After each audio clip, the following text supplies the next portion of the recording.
Good afternoon. Welcome to Spy Chat. I'm Amanda Olkey, Director of Adult Education at the International Spy Museum in Washington, D.C. Thank you for joining us. Today, our Executive Director, Chris Costa, has Lieutenant General, retired, Michael Nagata, former Director of Strategic Operational Planning for the National Counterterrorism Center, as his special guest. Mike has quite an illustrious career path, so let me share some of it with you. He is currently Senior Vice President and Strategic Advisor for CACI International, which he joined after retiring from the U.S. Army in 2019. He served 38 years of active duty with 34 years in U.S. Special Operations. Early in his military career, in 1990, he was selected for a special mission unit and deployed extensively over several assignments there on contingency and combat operations. From 1999 to 2000, he commanded the Army's Special Forces Qualifications course. In 2000, he returned to a special mission unit as a Squadron Commander and was involved in the initial combat deployments after the 9/11 attacks.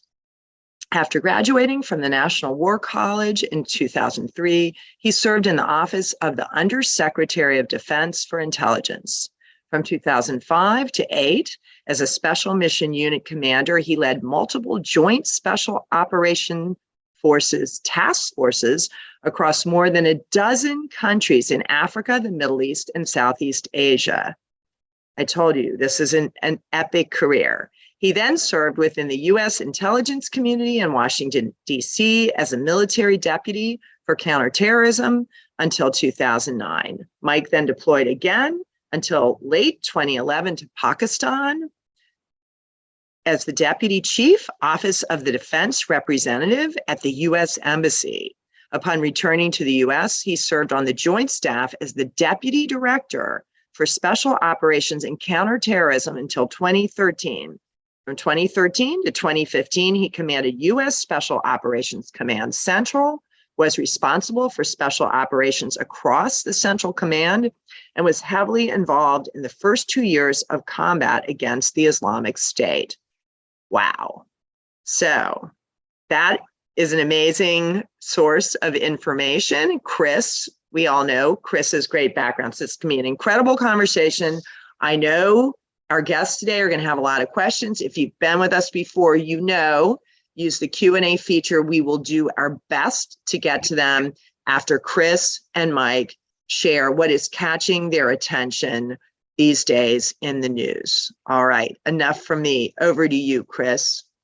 Amanda, as always, thanks for the great introduction. And certainly that bio hardly does justice to General Nagata's career. Not only is Mike a highly respected former Special Forces officer, we've served together in the 1990s. He was a mentor and a coach. And probably for me, most importantly, while I was at the White House, he was somebody I could pick up the secure phone and call for advice and counsel. So I am really, really excited to have Mike join our program today. So Mike, thank you again right up front, because I know this will be an excellent program. So without further ado, I really want to talk about the first story. This dovetails nicely with the last Spy Chat we had, where I talked about the national security strategy. Coinciding with the national security strategy being published by the United States government, the National Defense Strategy from the Pentagon was also published. So it is devoid of a lot of specificity, a lot of detail. All of that said, it's an important document that talks about China as an interesting word that's used as a pacing technical competitor as well as a challenger, whereas Russia is an acute threat to the United States right now. So that should be no surprise to our audience that we're talking about a rising China and a troublesome Russia. More importantly, the defense priorities are something we should zero in on for a moment. Defending the homeland, first and foremost, is the number one priority, of course, posed by that PRC threat, that threat from China. Deterring strategic attack, and of course, that's particularly important in light of the discussions about the possibility, hypothetical scenarios of the use of nuclear weapons in the Ukraine by Russia. Again, a troublesome Russia challenging many European nations, frankly, and we'll talk a little bit about that with one specific story that got my attention. And also building a resilient joint force in a defense ecosystem. What does that mean, defense ecosystem? We're talking about interlocking air defense and systems to help counter threats from Indo-Pacific to Europe. So it's important to note, again, that the National Security Strategy gets published, and then shortly thereafter, the National Defense Strategy for the Pentagon will be published. And that will be a framing that will allow the department to figure out what its budget priorities are as well. Next article on Ukraine that got my attention the last couple of days. This is no surprise, but the National Security Advisor has been engaged with some of his name's Jake Sullivan, by the way. He has been engaged with some of his counterparts in working for Russia. And I think that's really important. He's engaged with them, apparently, although none of his remarks have been, or none of these notes have been made public. But as has been reported by the Washington Post in the Wall Street Journal, this will help de-escalate potentially some of the areas of concern with regard to Russia. In short, I'm very pleased as somebody that formerly was a national security professional that the United States is engaged, that Jake Sullivan in particular is talking to his Russian counterparts. This shouldn't be confused with a negotiation for a peace, because the President of the United States has made it absolutely clear that that is a prerogative of first and foremost Ukraine to be considering how they want to engage with Russia. But in short, because of some of the rhetoric on nuclear weapons, I think it's really important that Sullivan is helping to potentially de-escalate some of the tensions between the United States and Russia. All right, the next story is really interesting.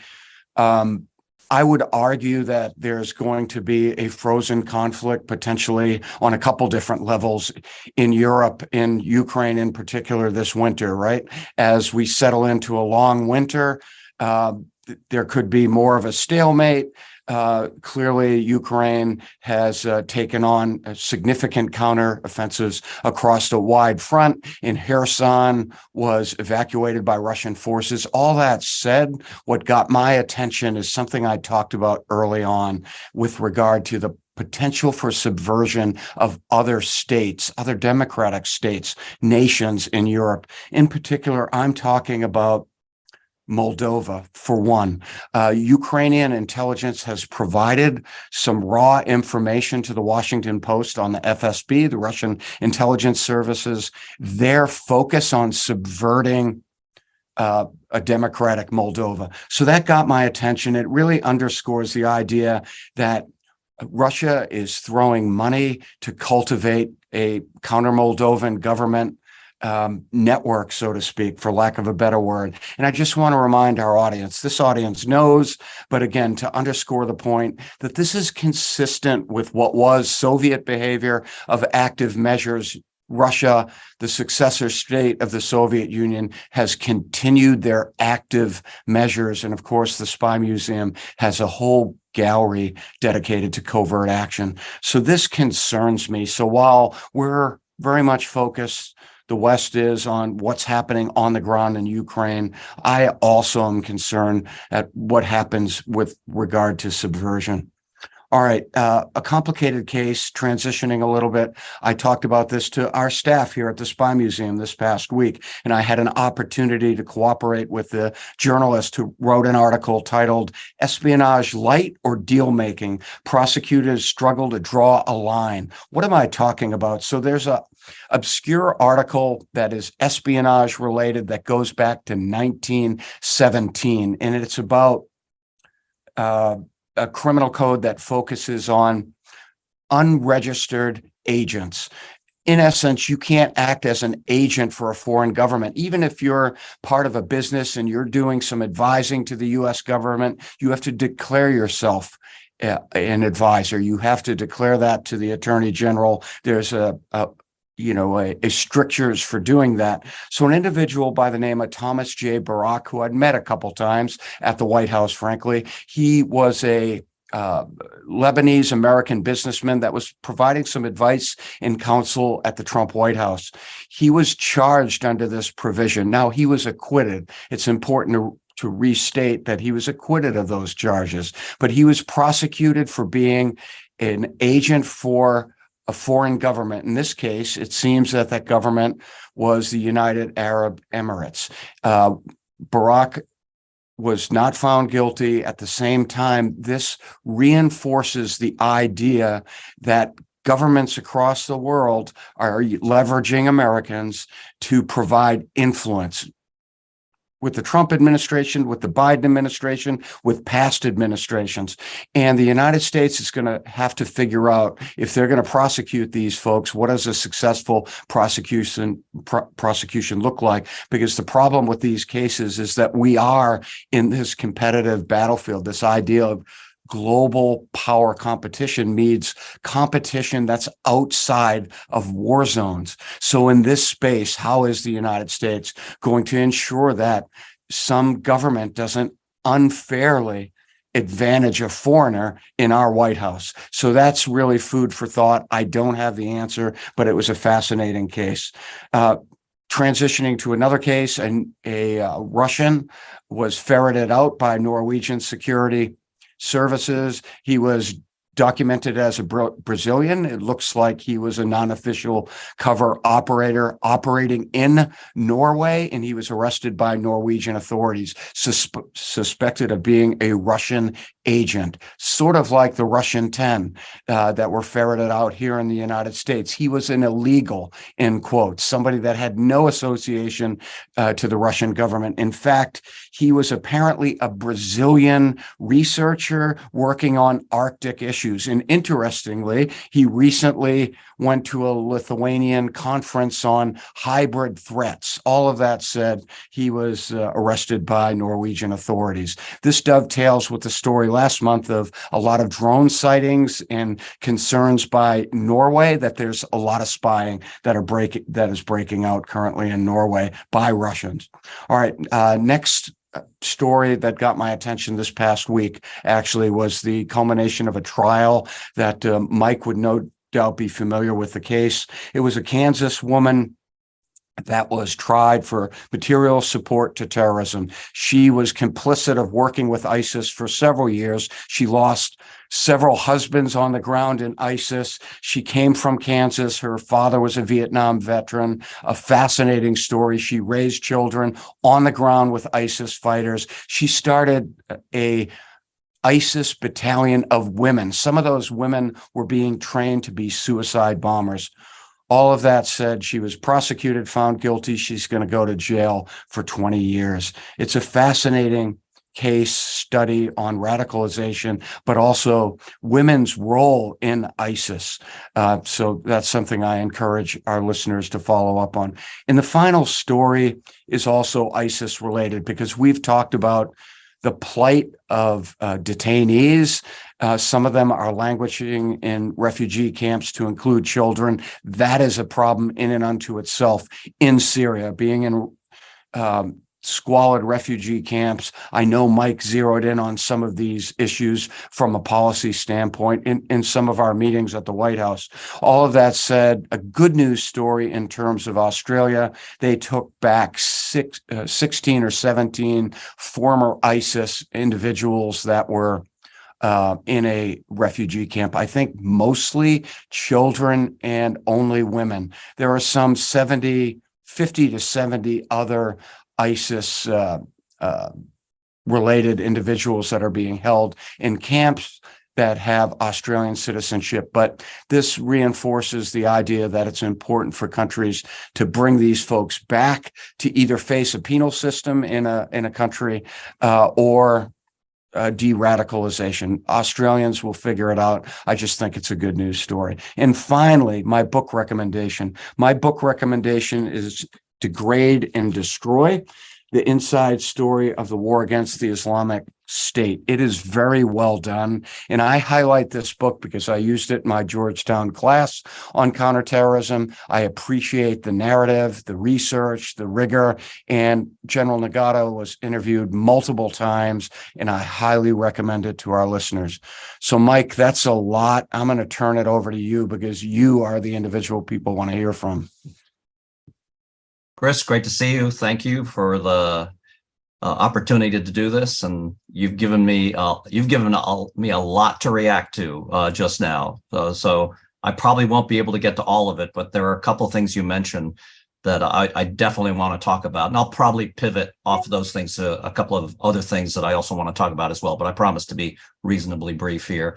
I want to start with something I didn't expect to talk about, but as soon as you talked about the release of the National Defense Strategy and the National Security Strategy, I realized, I want to talk about that. I'm glad they're out. Anytime, whether it's currently serving practitioners like you and I once was, or people that are out of government but still interested in national security, it's always valuable for a whole variety of reasons to see what the United States government is articulating as its pathway to secure this nation.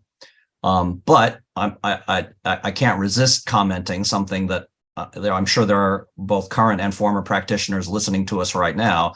You know very well that those strategies are only as good as the degree to which they are implemented energetically and effectively.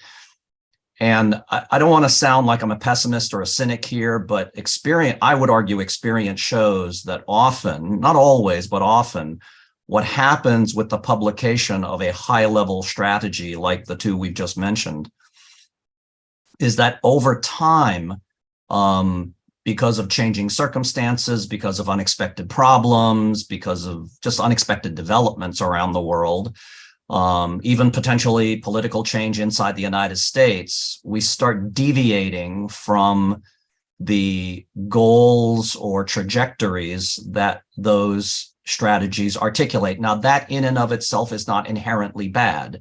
In fact, no one should be trapped by their own strategy. When conditions change, when resources change, when the environment changes, it is important to have a strategic approach that is flexible enough to accommodate those changes.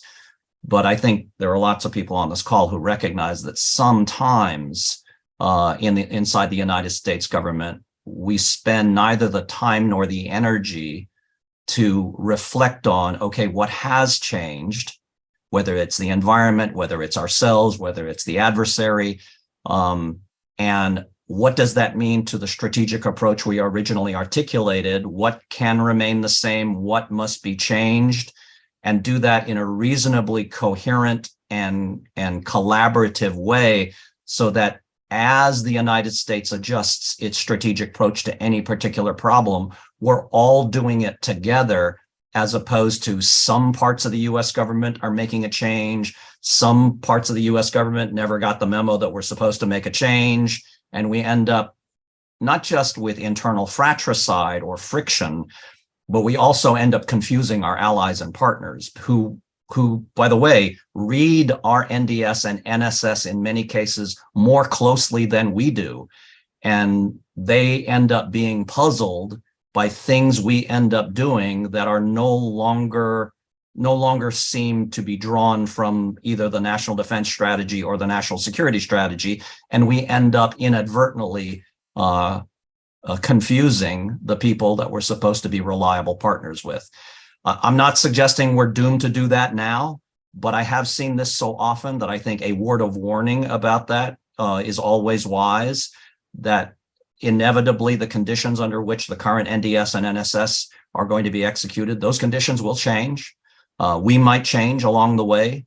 And so are we going to be rigorous and disciplined about making sure that the adjustments we need to make are conscious, collaborative, and well understood? I hope so, because there's a price to be paid if they're not. On the topic of Ukraine, which of course is the topic du jour these days, and rightly so, My own view is that the contest that the United States and its NATO allies and much of the developed world, frankly, are in over the Ukraine and Russian misbehavior there is a component of, speaking from a purely American lens, is a component of a contest or maybe even a war over American influence that I would argue has been going on for at least the last 20 years, whether we know it or not. There was a time, I would argue, particularly after World War II, where America eventually became the single most influential nation on earth. Now, that was built on the back of several things. For example, the Marshall Plan, where we very generously assisted in rebuilding all of Western Europe. We also did the same thing in post-war Japan, and then a few years later, post-war Korea. And look how successful both Japan and South Korea have become because we were strategically generous. But we weren't being generous without a reason. We believed it was in our interest to be generous, both to the Western world, these Asian nations, and as a result, America for many decades has been the single most influential nation on earth, I would argue. A few examples are America has long spoken with the loudest voice when it comes to establishing global financial and economic standards. We've spoken with the loudest voice when it came to creating or enforcing scientific and educational standards, industrial standards, and many things beyond that. We came to believe as Americans that being the most influential nation on earth, we began treating it, I think, rather mistakenly as if it were our birthright, when in fact, influence is something you have to constantly nourish. And I would argue that one of the reasons we're now having this contest in Eastern Europe against Russian misbehavior is because we lost some of that influence. We lost some of the credibility that comes with that influence. And in my personal opinion, one of the calculations that the Russians made in deciding to invade Ukraine is they believed we would not react as strongly as we have, that we no longer had the influence to coalesce our NATO allies in such a way that we would collectively be willing to strategically contest them in the way we have. Obviously, they were wrong, but why did they believe it? I would argue we should point a finger at ourselves and say, well, we bear some blame for them believing they could get away with it because we allowed ourselves to become less influential over time to the point that many people in Europe and certainly the leadership of Russia were uncertain how strongly the United States would react. And that's never a good thing. We should certainly make our adversaries uncertain about certain things, but our resolve should never be one of them. Now, that story does not end here, and it does not end with Russia. I'm sure all of you in the listening audience are very aware of the somewhat embarrassing moment that the United States had to deal with recently in the Pacific, where the very same month, the United States was preparing to celebrate the Battle of Guadalcanal in World War II. The government of the Solomon Islands decided to sign a security-related agreement with China. And the prime minister of the Solomon Islands was a no-show for the official American ceremony that previous prime ministers have always attended. That is, again, a signal of our loss of influence. That's an island nation that is far away from China decided, despite they're in our Pacific backyard, to sign a security-related agreement with a nation they knew we call the pacing threat to United States interests around the world. Okay, enough about my concerns about our influence. I think there's a lot of people on this call that are very aware or even more aware of the struggle we are having over American influence around the world. A lot of the other things you talked about, Chris, relate to another topic that I'm very concerned about. And that is whether or not the United States government is adequately embracing something that should be obvious to everyone. And that is the rapidly growing importance of digital technologies of a bewildering variety all over the world, that I personally believe are creating the single largest change in the character of war and conflict since probably the emergence of gunpowder in the 10th to 12th century in Europe and Asia. I think it's that the change that the emergence of gunpowder created, that scope of change is being repeated today because of the emergence of digital technologies. And I could be persuaded that it's making an even larger change. It's having an even more consequential strategic effect than the arrival of gunpowder all those centuries ago. I'll give two examples of what I'm talking about. And they're just examples, but they're very much on my mind. One, again, is kind of related to Ukraine, but not just Ukraine. But I doubt there's a person on the planet who doesn't get online and hasn't seen the effective employment of unmanned aerial systems or drones, both by Russians and Ukrainian forces in this conflict, and how precise and how determinative this technology is being on the battlefield today. And they're used for other things too, for reconnaissance, intelligence gathering, the kinds of precision strike I've already mentioned. They're increasingly autonomous. They increasingly exhibit either very little or no radio frequency signature, and they're increasingly operating in swarms. But this is just the tip of the iceberg. There are other examples. Another example that I'll finish with is we are living in an age of ubiquitous mass surveillance. Anyone with one of these is a participant in the era of ubiquitous mass surveillance. You are either a target or you are practicing ubiquitous mass surveillance. And certainly governments are doing it as well. Now, most of it's not malign, but a lot of it is. And it begs this question: is the United States government and our allies, because our allies have to be part of this, are we adapting to this age of ubiquitous mass surveillance adequately? And I personally believe the answer is hands down, we are not. All you have to do is ask any intelligence officer in any intelligence agency inside the United States government, do you think the United States is adequately adapting to ubiquitous mass surveillance? And they will probably look at you like you're a crazy person and say, absolutely not. It is one of our biggest challenges that we have yet to overcome. Now, I'm not trying to criticize the United States government. I'm just trying to point out what I think is an obvious fact. Our speed of adaptation to new technology really matters.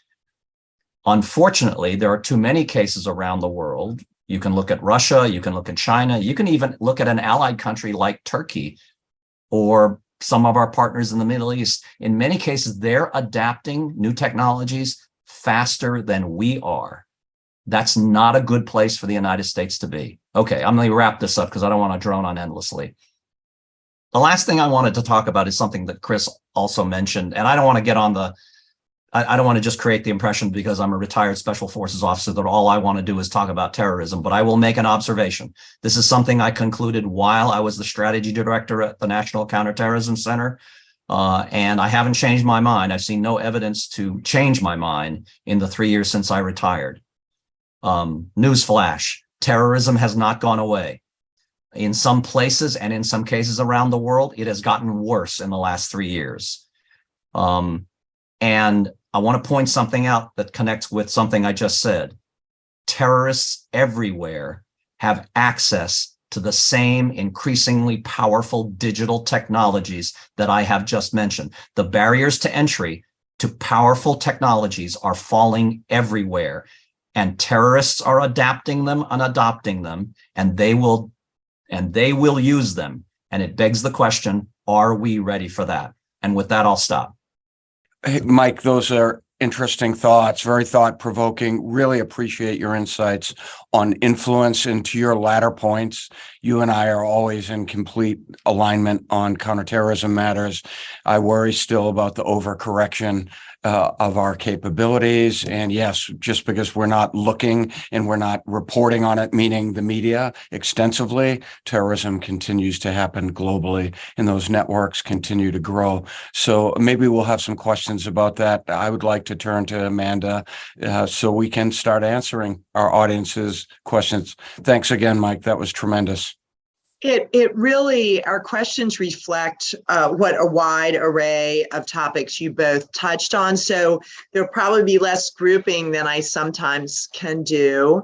So I'll kick it off with, given the enormous use of artillery and other weaponry in Ukraine, are we in the United States expanding our industrial capacity? I'll take that. I'll take a shot at that.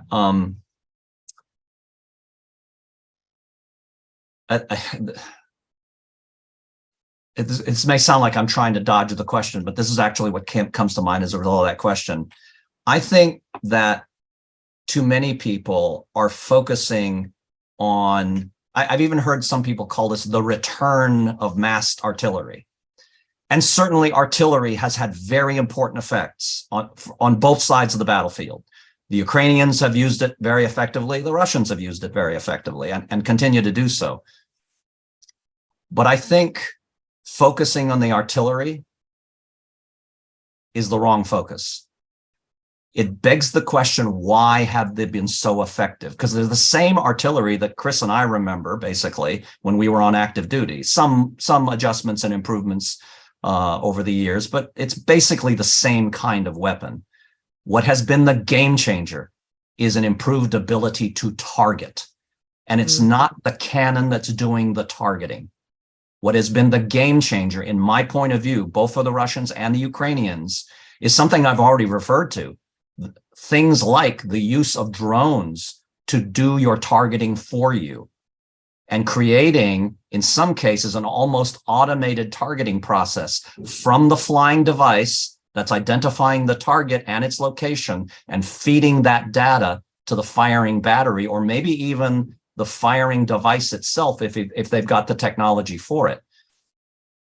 In my opinion, that has been the game changer when it comes to the use of artillery. So I don't know if the U.S. industrial base is retooling itself to produce more artillery, but I think that's the wrong answer to the wrong question. The right answer to this question is, are we developing the kind of automated targeting capabilities that are being showcased on a kind of an ad hoc basis in Ukraine right now? The Russians and the Ukrainians, to a degree, are making this up as they go, and yet being very effective.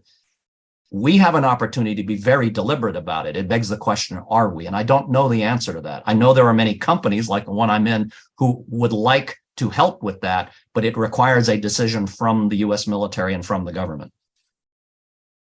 Yeah, I agree with everything Mike just said. I would offer this. I would offer the fact that, as I said, there's been some criticism of the military strategy, Pentagon strategy, and the criticism has been that our industrial base, that our resources aren't necessarily commensurate with the lofty language in a strategy. But like Mike said, the devil's in the details. We don't have access to the classified document itself, so we can only speculate. But I would make the case that our industrial base probably is not expanding, and that has been some of the criticism that's leaked out of the Pentagon, quite candidly, that perhaps there aren't enough resources allocated to the current threat as it's laid out in the National Defense Strategy. Well, Mike, you talked about drones, and we have two drone-related questions. One, what is the benefit and use of swarm drones? And then also, does our defense strategy include expanding the use of cheap drones? And I don't know if that's like the kind I can buy. I don't know. So both are great questions. There are several benefits, I would argue, from having the wherewithal to conduct swarm drone operations. And for those that may not be aware, you may be thinking of tens or dozens, and that probably is a swarm. But it is completely plausible, and really anyone with enough money can procure the ability to swarm thousands of drones simultaneously. I'm sure many of the people on the listening audience have seen these amazing light displays over things like Olympic ceremonies and other venues.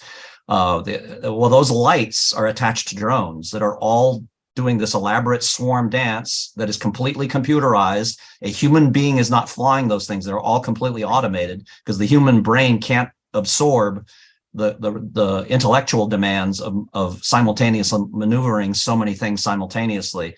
But the principal benefit, that was the question. The principal benefit, I would argue, is you overwhelm your adversary. If you look, for example, at conventional air defense systems that the United States military possesses, we could deal, depending on what kind of capability we're talking about, with everything from single ship or single flying device all the way to perhaps dozens. But if somebody were to come at a U.S. military formation or a U.S.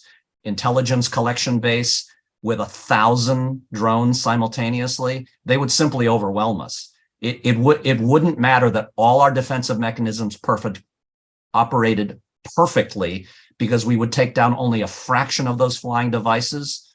They probably operate as a self-healing neural network anyways, and they'll still clobber us despite our best efforts.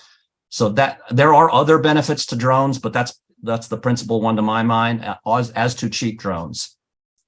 My opinion is that the United States government has been slow and halting when it comes to the employment of affordable, small, relatively simple drone technology, which can be used to very good effect, because everything I just said is what the Ukrainians are using against the Russian military right now. They're not using multi-million-dollar drone technology in Ukraine. They're using hobby shop drones in many cases to destroy Russian tanks and artillery positions. It's not that the United States government or military is not using them at all, but we're not doing it at scale. We're not procuring them at scale. We're not training and educating our fighting forces to use them at scale, and we're not employing them at scale. There are many reasons for this. One of them, at the risk of offending a few drone practitioners that may be in the audience, is, frankly, I think we're a little culturally and emotionally addicted to things like predators and reapers. We fell in love with them so much during the war on terror, and these are multi-million-dollar assets that are incredibly capable and incredibly important. But we become a little emotionally addicted to them, and so the idea of letting go of that in order to adopt this less expensive and increasingly just as capable form of technology that is easier to swarm is a mistake. So I would just add that the United States is poised, or it already has executed some $800 million a package. And that package will include Switchblade drones. And I think that's important to note because they're lightweight, they're less expensive, they can loiter on the target for 30 minutes. I've never worked with Switchblade drones, relatively new, but it just reinforces the idea that the United States is committed to ensuring that drones are getting to Ukraine in that very large economic package really makes that point. So I think the future of drone warfare in terms of swarming, I think it's something we have to pay attention to. There are going to be a lot of tactics that are going to be learned from watching Ukraine and Russia fight. There are going to be many lessons learned. So we'll keep our eye on that. One final drone question. Any concern about the outsourcing of drone or UAV manufacturing? The list of concerns I have about that is too long to go through, but I'll keep it brief. I think still true today, the most commercially successful drone manufacturer is DJI, and they are a Chinese company. That's a problem all by itself. I'm not saying that we need to attack DJI, a legitimate commercial company. And there's a lot of sporting people around the world be very pissed if they couldn't get their next generation DJI drone, but we should be out competing them, and we're not. But I think even more importantly is that I've already said it, is even if the United States commercial base were manufacturing, creating cheap, affordable, very capable of drone technology very, very quickly. Here's a rhetorical question that I'll try to answer. Who today is the single most successful and proliferator of cheap, affordable military drone technology? It's not the United States. It should be at least proliferation to our allies, not proliferation to everybody, but at least proliferation to our allies. It's Turkey. I mean, they're a NATO ally. If they come up with really good drones that our friends and allies around the world can use, great. Although they don't necessarily always sell to our friends and allies. But it begs this question: how come we're not?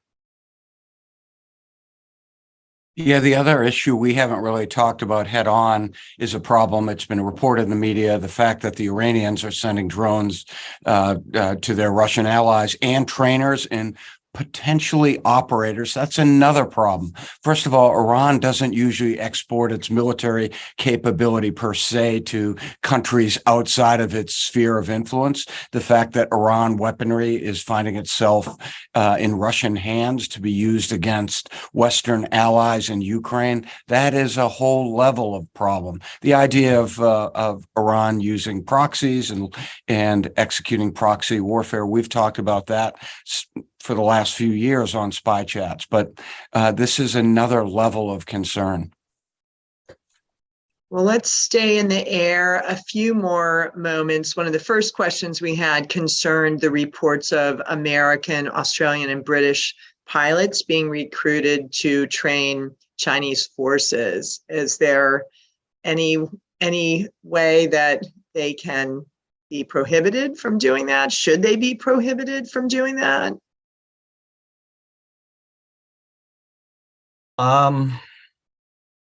Yeah, it's a bad thing. It's a rather blinding flash of the obvious. It's a bad thing. And perhaps there are useful, legal legislative tools that could be used to frustrate it or reduce it or maybe even eliminate it, although eliminating it probably is too far a stretch. But I think it requires a deeper question. Why? Why are, in some cases, our own citizens deciding to do this when they probably are very well aware that we do not consider some of these actors that they're going to go help as anything but adversaries of the United States?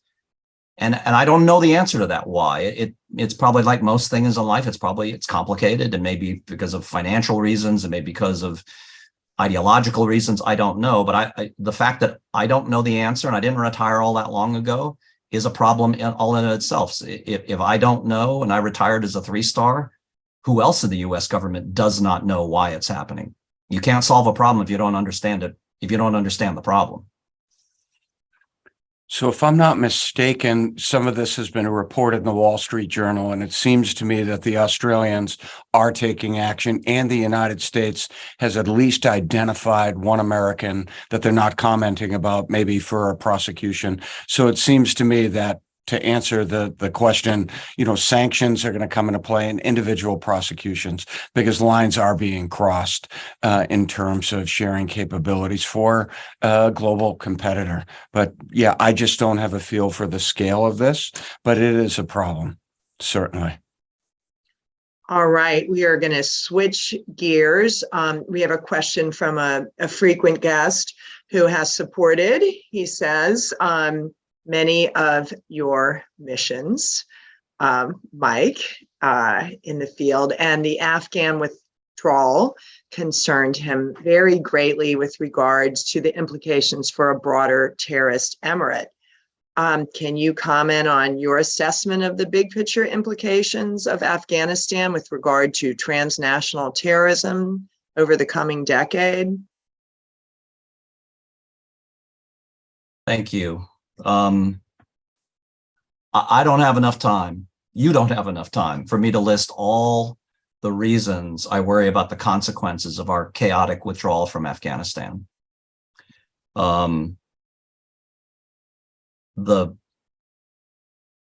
first of all, just the fact that we have Siraj Haqqani, the leader of the Haqqani network, what I consider to be the single most dangerous terrorist group in South Asia. I think they're more dangerous than ISIS-K. I think they're more dangerous than Al-Qaeda. Is now the interior minister of Afghanistan, of the Afghan government, should give everybody in the CT community a few sleepless nights. But that's just the tip of the iceberg. I think actually the worst thing is the damage it did to US and Western credibility. Contesting terrorism around the world requires many things. It requires skill, ability, weapons, intelligence, but it really requires a good reputation too. It requires people to trust. When you say you're going to do something, you do it. When you become a partner to somebody, you don't disappoint them, and you certainly don't abandon them. Whether we intended to or not, I'm sure we didn't intend to. We have given two things to the world that we did not intend. Number one, we have given jihadist terrorism an enormous psychological and reputational boost globally. They can and they are pointing at us and saying, we defeated the United States. Now, you can have an argument all day long about how true that is. But if you are a potential aspirant, a potential recruit for Al-Qaeda, that notion that we defeated the United States, we defeated the West, not just the United States, that has real appeal. That is a recruiting bonanza for terrorists or for terrorist organizations around the world. Secondly, we've given our own allies reasons to doubt us. Now, fortunately, the mistake that Russia has made has helped heal some of that. We have demonstrated that we can be a quick and reliable and robust partner when it came to supporting the Ukraine. But if someone were to ask me, does that positive performance regarding the Ukraine solve the credibility damage that we received from our chaotic withdrawal from Afghanistan? My answer to that is absolutely not. I draw that from a personal human experience I think all people have. Once you lose your reputation, does one good deed recover it? The answer is no. You have to do good deeds over and over and over again to get your reputation back. Unfortunately, I think that is the situation the United States is in today globally with our allies and partners. So I just have a little bit to add. First of all, I've gone on record. We've talked about this at length on previous spy chats. I've published several pieces in The Hill. And I just remind the audience, because we have some new listeners, new people tuning in, that Haqqani also held hostages. Not only did he oversee suicide attacks, and that was one of the first acts of the new Afghan Taliban government. They brought in and recognized families of suicide bombers that killed innocent people on the ground in Afghanistan. All of that said, we can celebrate that Zawahiri was killed, but again, who hosted him? It was Haqqani and his network that are now part of the framework of the Afghan Taliban government. At the same time, we've also said on Spy Chat, I'm very skeptical of the idea of over-the-horizon intelligence to pressure terrorists on the ground in Afghanistan. And we shouldn't use Zawahiri as a great model because that was a high-value target. There are lots of other terrorist networks and cells that are killing people, innocents on the ground in Afghanistan. So it's something we're going to have to live with for some time. I don't know if we can contain the threat. There are foreign fighters that are apparently going to Afghanistan and can find succor with the Afghan Taliban government. Again, we could go on and on, but this is really an important point. And the general talks about reputation, and what is our reputation now in terms of our staying power as an ally? Why didn't we leave a smaller footprint on the ground? So these are questions we can set aside because we've dealt with them. We'll see what happens in the future. But anyway, thanks for the question, and whoever asked that question, thanks also for your service. Questions still remaining. Any thoughts about the ongoing difficulties in mounting a focused international investigation of the Nord Stream gas pipeline sabotage? I don't think I have much to offer here. I mean, I certainly am aware of the damage that was done and the controversy and questions that swirl around it. I'll give you my personal opinion. I think it's a distraction. I've asked myself this question as I've been watching this for the last few weeks. Whether it ultimately emerges that the Russians did it or somebody in the West did it, the question I've asked myself is, does it matter? Does it matter? And I think the answer I've come to is not really. Not really. There are so many more consequential things that are unanswered about Ukraine. It just strikes me that answering this particular question probably won't end up being very important. Unfortunately, at the risk of denigrating, I'm not trying to denigrate the person who asked it. It's a good question. I just don't think the answer matters very much. Well, I think that's why we have Spy Chat, because we always get interesting perspectives like this. Sometimes we're calmed down, sometimes we're extra worried. And then there's an interesting, huge, big picture idea like we may never know. And as you said, it's a distraction. Well, okay, one more question, then I'm going to ask my own personal question. Folks want to know if Russians are evacuating civilians and military from Kherson in preparation for a nuclear strike. The $64,000 question. Are the Russians going to use a nuclear weapon? Why am I grinning? You just make me grin, Mike, and yet you're saying awful things. Yeah, it would be an awful thing. It would be a horrible thing. I have no special insight, and neither Chris or I get the daily presidential read book anymore. Thank God. What a tome that thing was to get through.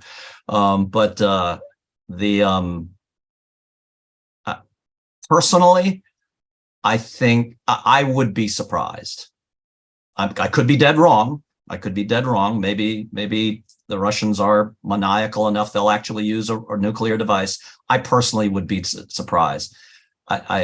Maybe I'm clinging to a hope, but my presumption is there's enough rational thinking left in Moscow that they know that they would be risking the survival of their own government if they did that. That there's a very high likelihood that if they were to take that step, their government would fall in any number of ways, and that means the leaders in that government, at least vocationally, they wouldn't survive, and maybe even physically they wouldn't survive. And they're very interested in their own survival. So I would be surprised if they make that step. I personally think that the evacuation of Kherson is just an acknowledgement of the battlefield reality they now face. They can't defend it. Yeah, and it is an open question. We don't have any key insights. We can just offer our point of view, but I think also tactical nuclear weapons will create a whole set of problems that Russia doesn't want to deal with, and succession is one of them, and change of government, loss of regime, loss of power, all of those things would have to be factored into the calculus, and the internal strife that would cause in Russia. And a lot of people have speculated on the kind of pressure it would put on Putin and some of the key leaders. Of course, I can't resist adding, you read your French and Russian history, There was a time when all of Napoleon's marshals were telling him as he was planning to march to Moscow, boss, don't do this. This is a really bad idea. Winter's coming. He did it anyways. So what do I know? Why, Mike? Why did you have to go there? I'm supposed to be calmed down by the end of these. It's not supposed to make me feel worse. Okay, now I'm going to go incredibly local. There was the reporting on the prison sentences of this husband and wife who were arrested. They're Annapolis folks, and he was, I'm looking at the Washington Post, he was a civilian nuclear engineer with top security clearance. So my question is, his wife managed to get a longer sentence than he did. And I was just curious if this is our ultimate deterrent to people. Like, I could take that one if you want. Not the deterrence piece on the wife. I'll stay out of that one. That's just one of Amanda's crazy ideas. I would just offer this. First of all, I know that the FBI did an extraordinary job on this particular case. And initially, it was going to be very lenient as far as their sentencing, and that was completely unsatisfactory. And the judge also realized that it was the wife in this case, and I think that's the drift you're getting at, Amanda, that really did cajole the husband, although he was the one that had access to the secrets. She was the one that was encouraging him. She was the one that was motivated to push him. So the judge really sought justice in this case, and I love the fact that in this particular case that she is facing a longer sentence under the circumstances that we've read about in the open press. But I'm hoping that the public eventually, in a mini series or something, or a spy movie, which we love here at the International Spy Museum, really lays out the level of tradecraft and how the FBI counterintelligence division worked this particular case. I think the American public, the international public, our audience will be really interested to know the details of the case. And I suspect they will come out. It is a good news story in terms of counterintelligence. It is a good news story. I'll be really quick about this. I hope that people in government are asking the question, why did this happen? What are the conditions that led to this happening? And there's a point I want to drive at here. This is actually something that Chris and I know very well from the world of counterterrorism, where we had to confront, why are so many people becoming terrorists? The answer really at its fundamental level, at most fundamental level, at least in my own view, is because anytime a population starts losing faith in their own government, they start looking for alternatives. And one of the available alternatives is some form of extremism, particularly if it's extremism against the government that they no longer trust. I think we have to ask ourselves, to what degree is loss of faith in government, whether it's inside the United States or really in countries around the world, to what degree is that causing people everywhere to look for an alternative? And maybe somebody comes along and says, hey, I have an alternative. I just need you to filch some information from your government and I can help you get revenge on them. Chris knows I love to squish in a tiny question. Brittany Griner, any chance of her getting released before we wrap things up? In short, yes, I think we should be cautiously optimistic. And, full disclosure, I work on various hostage issues associated with the Foley Foundation and Hostage US, and helping really press the government on strategies. So I'm aware of some of the private work that's happening. And I know our friends in the US government are committed to wrongful detainees, not just Brittany Griner, but Paul Whelan and many, many others, almost 50, but less than there were when we freed the Venezuelans or the Americans that were in Venezuela. So I think the US government is working on this. President Biden said he wouldn't share the details. So I certainly don't have any details to share, but I am cautiously optimistic that the United States government continues to work on this. But the Russians are looking for maximum leverage. That's why they hold hostages. And Mike's been a part of these meetings. It is painful to see the plight of citizens being held as pawns by other governments. But that said, I am cautiously optimistic. I'll just add, I agree with everything Chris just said. There's a lot of commentary that I see, at least in public discourse, about how evil this is. And that's not wrong. It is evil. But it's a very practical choice made by the Russians. They're doing this because they derive a benefit from them. And the only way we're going to get her out of there is if we either, number one, we decide to give them whatever benefit they're seeking, or they realize they're never going to get that benefit and it costs too much. All right, Chris, any final words before I wrap this up? No, this was a great spy chat. I just want to thank General Nagata, Mike Nagata, for joining us today. This was a lot of fun, and I love the questions as always, and I really appreciate our audience and our team, and we won't convene until December. I know you're going to tell everyone all about that, but I want to wish everyone a happy Thanksgiving, at least our American audience and our Canadians who celebrate Thanksgiving, but I want to wish everybody a happy Thanksgiving, and thank you. Thanks, Thanks everyone. for having me, Chris. It was wonderful to have you both. And before Thanksgiving, we have one other program, so very different, but it's going to be great fun. November 17th at noon, I'll be talking with Dr. Catherine Harkup about her new book, Super Spy Science. So if you like James Bond, show up for that. You all know I love James Bond. So for that program and others, please check our online calendar. You can register for events for people of all ages. And if you loved this program, please continue to help us be able to bring them to you. Please consider making a donation to the Spy Museum. Our donors make these kind of events possible, along with community outreach initiatives, exhibit improvements, the care of our collections, and much more. Things you can't even imagine. So think of us, be generous, and be well. Everyone, take care.